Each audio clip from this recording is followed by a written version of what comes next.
Hoje vamos relembrar a história de Jonas, que está contada no Antigo Testamento. E com base nessa história, vamos responder a seguinte pergunta: podemos fugir de Deus? Jonas era um profeta, um servo de Deus, mas ele não era um servo muito obediente. Um dia, Deus disse a ele: Jonas, você vai viajar. Você irá até a uma grande cidade chamada Nínive, porque os homens de lá estão fazendo muitas maldades. Eu quero que você diga a eles que eu estou vendo o seu mau comportamento e que os castigarei se continuarem agindo assim. Mas Jonas pensou: eu não vou fazer isso. Eu não vou até Nínive. Deixa essa gente fazer maldades, porque são inimigos do meu povo, o povo de Israel. Eu não quero ir para onde estão os nossos inimigos. E Jonas viajou, só que ele foi para o outro lado, do lado que Deus havia enviado. Deus tinha pedido a ele para ir para o leste, mas ele foi para o oeste. Ele desobedeceu a ordem de Deus. Jonas pensou: eu vou fugir, vou para bem longe, tão longe que Deus não me possa achar mais. Aí não terei que ir para Nínive.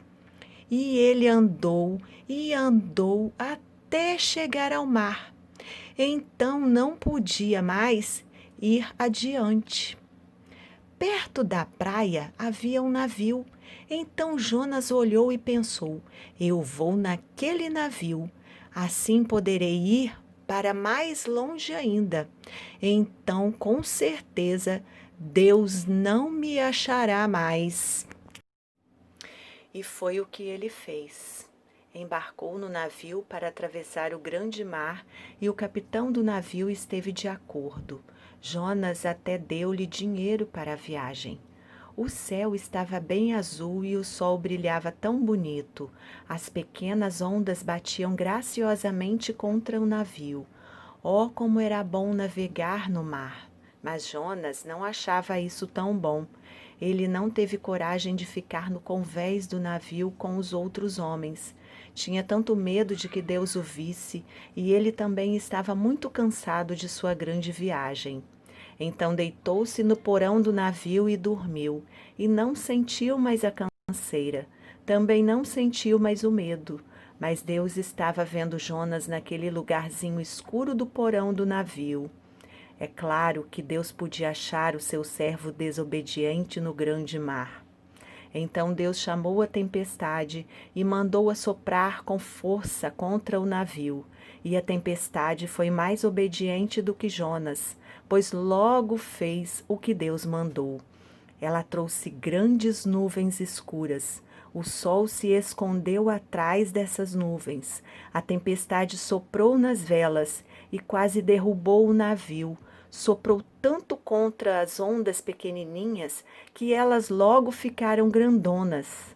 As ondas batiam com tanta força contra o navio que quase quebraram o casco.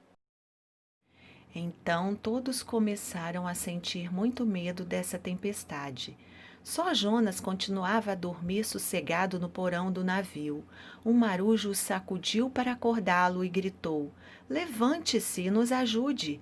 Quando Jonas subiu ao convés, logo percebeu que Deus o tinha achado e falou: isto é por minha culpa. Deus está me castigando, pois fui desobediente. Se vocês me jogarem no mar, Deus irá levar a tempestade embora. Jonas insistiu até que os marinheiros o jogaram no mar. Jonas caiu no mar e a tempestade foi embora. Os marinheiros ficaram admirados com o poder de Deus. Mas e Jonas? O que será que aconteceu a ele? Deus mandou um grande peixe para salvar Jonas e o levar até a praia. Deus levou Jonas de volta para a sua terra. E lá ele disse a Jonas para continuar a sua tarefa. Ele deveria ir para Nínive. Agora Jonas obedeceu a Deus. Foi a Nínive e falou o que Deus lhe pediu, que dentro de 40 dias a cidade seria destruída. Então o povo de Nínive se assustou com a notícia e se arrependeu de seus pecados, fazendo com que Deus deixasse de os castigar. Dessa história, vamos destacar agora algumas das verdades para a nossa vida. A primeira verdade é que Deus é misericordioso e salva até mesmo os nossos inimigos. A grande verdade do livro de Jonas é que Deus se recusa a odiar os inimigos. Ele salva até mesmo aqueles a quem muitas vezes nós queremos condenar. Jonas ficou triste com Deus porque ele perdoou o povo de Nínive. Enquanto os anjos celebravam a vida dos ninivitas, Jonas ficou triste e queria morrer. Deus não faz acepção de pessoas. Ele é o Senhor soberano e absoluto de todo o mundo. Segunda verdade que precisamos aprender com essa história: Deus está no controle de toda a história, da nossa história e também da natureza. Deus governa sobre todo o universo. Não há um centímetro sequer deste mundo tão grande onde Deus não esteja presente, fazendo cumprir a sua vontade.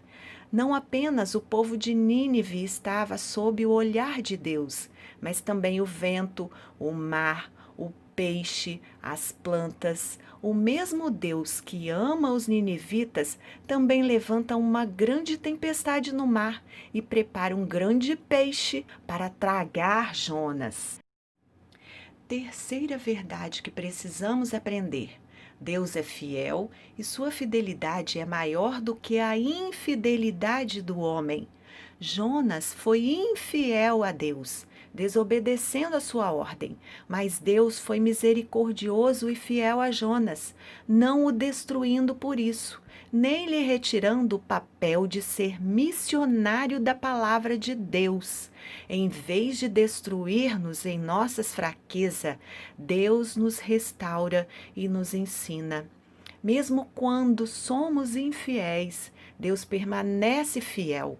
Deus nos usa, apesar de nossas fraquezas.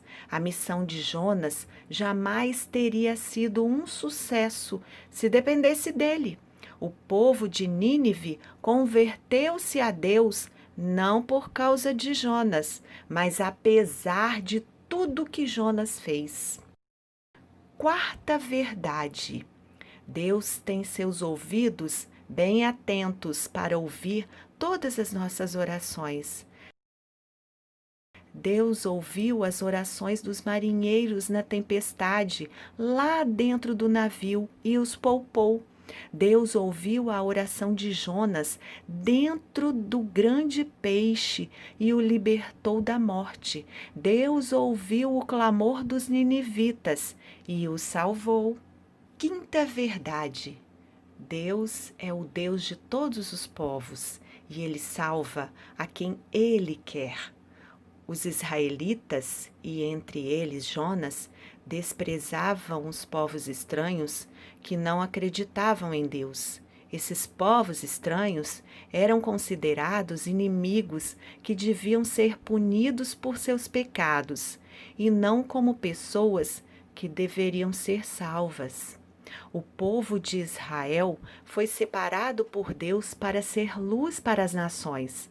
Assim também nós devemos ser luz neste mundo e levarmos a palavra de Deus a todos aqueles que estiverem ao nosso redor, onde quer que estejamos, em casa, na nossa escola, passeando, brincando com os amigos, onde estivermos. Precisamos fazer sempre a vontade de Deus.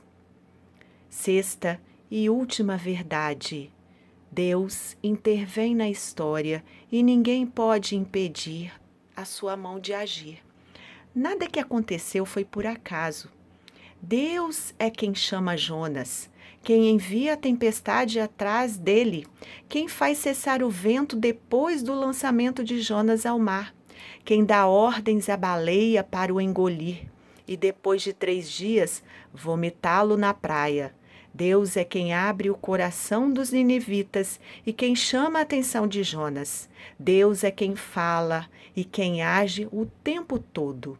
Deus está no céu, mas também entre o seu povo e entre nós, vendo nossas aflições, ouvindo nosso clamor e descendo para nos socorrer. Deus nos vê, Deus nos ouve, Deus age, independente de onde, como estivermos. Nunca, jamais podemos fugir de Deus. Os olhos do Senhor estão em todo lugar, contemplando os maus e os bons. Provérbios 15, 3.